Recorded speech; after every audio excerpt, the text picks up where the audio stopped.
Biblical Principles of Agriculture, from the Poetic Books of the Bible. I would seek unto God, and unto God would I commit my cause, which doth great things and unsearchable, marvelous things without number, who giveth rain upon the earth and sendeth waters upon the fields. Job chapter 5 verses 8-10.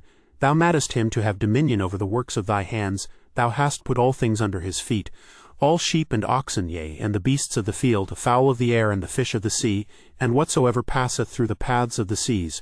O Lord, our Lord, how excellent is thy name in all the earth. Psalm chapter 8 verses 6-9. He causeth the grass to grow for the cattle, and herb for the service of man, that he may bring forth food out of the earth, and wine that maketh glad the heart of man, and oil to make his face to shine, and bread which strengtheneth man's heart.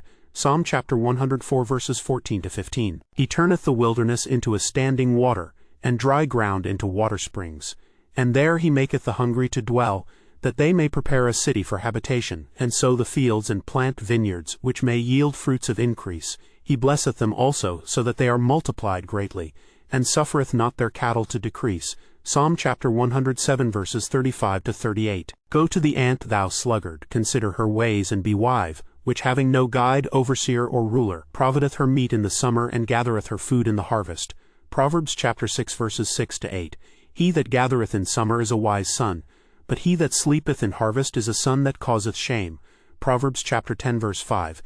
He that tilleth his land shall be satisfied with bread, but he that followeth vain persons is void of understanding. Proverbs chapter 12 verse 11. Much food is in the tillage of the poor, but there is that is destroyed for want of judgment. Proverbs chapter 13 verse 23. Where no oxen are, the crib is clean, but much increase is by the strength of the ox. Proverbs chapter 14 verse 4.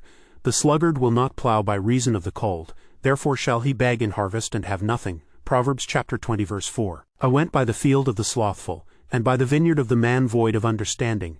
And lo, it was all grown over with thorns, and nettles had covered the face thereof, and the stone wall thereof was broken down. Then I saw and considered it well. I looked upon it and received instruction. Yet a little sleep, a little slumber, a little folding of the hands to sleep. So shall thy poverty come as one that travelleth, and thy want as an armed man. Proverbs chapter 24 verses 30-34.